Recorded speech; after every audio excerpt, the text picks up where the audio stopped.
Good morning to you all.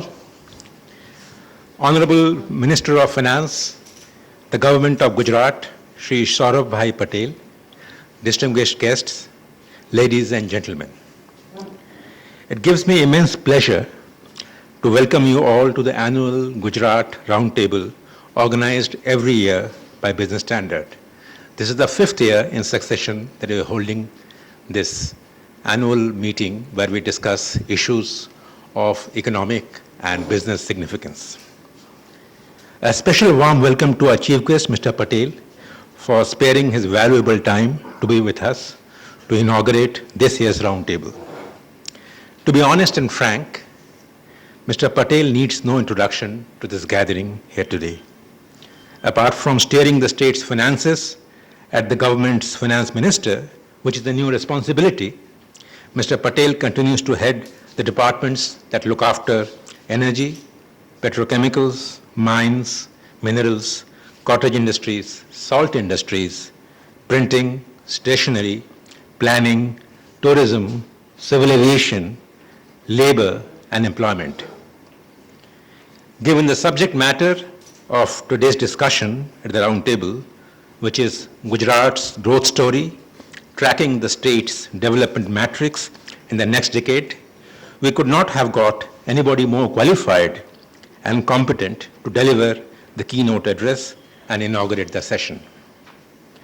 Mr. Patel, as you would know, has been a member of the Gujarat Legislative Assembly since 1998 and is one among the 6 cabinet ministers of this government.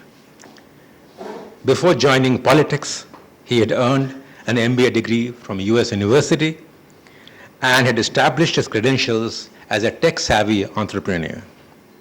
As a minister, his contributions are well recognized in various areas like the designing and implementation of the highly successful Jyoti Gram Yojana, ensuring 24-hour supply of quality power to over 18,000 villages in the state, restructuring of the Gujarat Electricity Board by splitting it into 7 companies and making all of them profitable and surplus generating entities.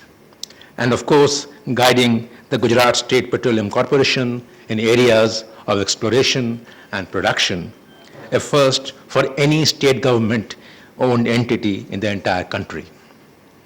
Today's subject matter, sir, has been conceived in the context of the new leadership in Gujarat, which took charge after Mr. Narendra Modi won the general elections and became the country's Prime Minister last May.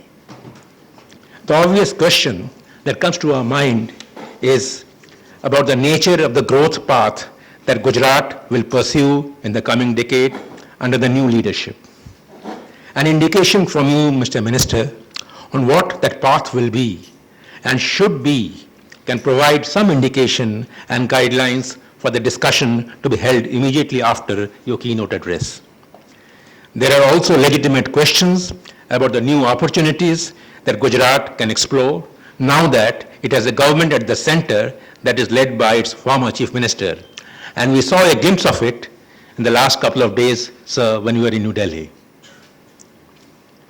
Mr. Minister, you have recently been quoted as saying how Gujarat lost huge business and industrialization opportunities in the last few years because the government at the center was not friendly to yours. This gathering would greatly benefit from an outline of your thought on how the new government in Gujarat can exploit the advantages that will naturally accrue with a friendly government at the center. Finally, sir, Gujarat's stance on the goods and services tax has been watched by the rest of the country. It is a producing state and the proposed GST will be a destination-based taxation system. As the finance minister, how do you think Gujarat will reconcile itself to the new reality that will dawn after the launch of GST, and in what shape? Your views and your guidelines in your keynote address will inform our panel discussion, for which, let me say, we have a formidable collection of experts.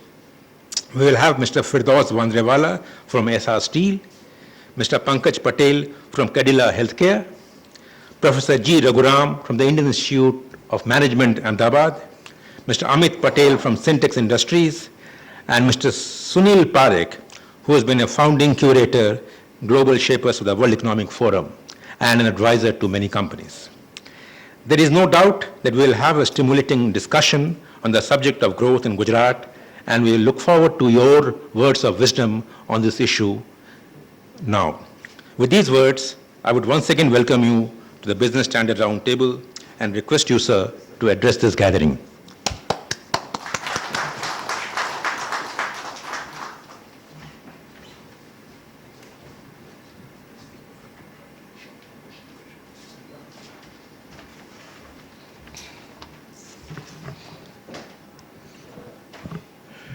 Shri Bhattacharya ji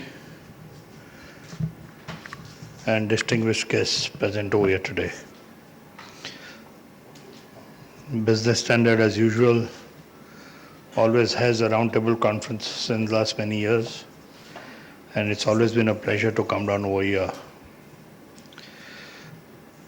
The topic given today is new leadership. I'd like to speak on that subject for 15-20 minutes and open the full floor for questions from your side. So it will give you more light on the subject. First, new leadership. Our Honorable Chief Minister Anandiben Patel has been in this government of Modi ji for years. So I think from day one, she has been one of the most senior cabinet ministers and had been part of most of the committee discussions, subcommittee, many of them she herself was heading. And Modi ji always talked about Team Gujarat. So the path which Modi ji had shown to us for the last 10 years, that is the same path this new government is following. Secondly, the manifesto was prepared by the party. And today, if you look at the existing budget and the policies which we make, they follow the manifesto which was suggested before the elections. So that also, if you look at it, there are no major changes from defined policies.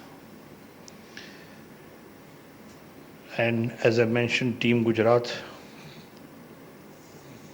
was the mantra and is the mantra. And we are very happy that after Modi ji going to the center, our Chief Minister is the first women Chief Minister in the state of Gujarat. Now, coming back to a lot of issues which were flagged off right now, the thrust area is going to be growth. There's no doubt about it. Now, Gujarat is a manufacturing state and will remain a manufacturing state. Our share in the GSDP is 27%. We'd like to take it to 32% in the coming years. In the manufacturing also, we have given special emphasis to small, medium enterprises. So even if you look at this budget very closely, you will find that a specific emphasis has been given to cottage, small and medium enterprise. GIDC is one part where special concessions are going to be given as far as land allocation is given. Special concessions are going to be given to private builders who build up small estates, say to the tune of 500 square feet. Even on rental basis, we are going to give 50% concessions, even if they take it on rent. We would like to practically double our SSI units in the state because we feel that this is going to give a lot of employment, and a lot of local employment and self-employment comes up through this type of industries. Cottage industry has also been given a huge push. First time in the country, I would say, a government has come out assuring the banks that you give a loan up to 1 lakh rupees as working capital to women or men who are in this business.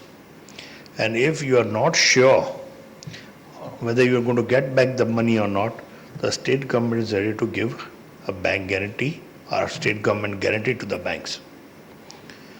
And we have a very big target. We have already identified 50,000 workers, cottage industry, and who are working or who are directly dealing with handicrafts. So that is also, I feel, is going to be a big push. There are other areas also in the industry which we are focused on. Textiles is one. We already come out with a policy which is very aggressive.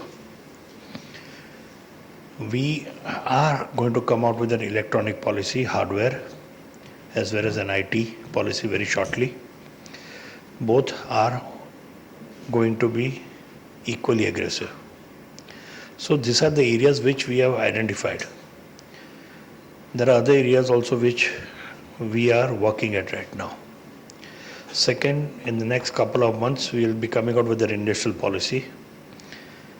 And this policy will also highlight certain areas which the government would like to give thrust on. Positively, small medium enterprises will always be given more thrust in the years to come. As regards the mega policy, it is already in force. So industries which are coming out with special technologies which are not easily available, we would be positively looking at on a case-to-case basis. So we are very clear on the industrial front. For the requirement of skilled manpower, we are also promoting ITIs. So that ITIs on a massive scale, in fact, the budget will be from 440 to 1200 crores approximately. We have doubled it in the last 2 years. A lot of private industries have also been taken as partners. In fact, Siemens have joined or rather started in the last 6 months 5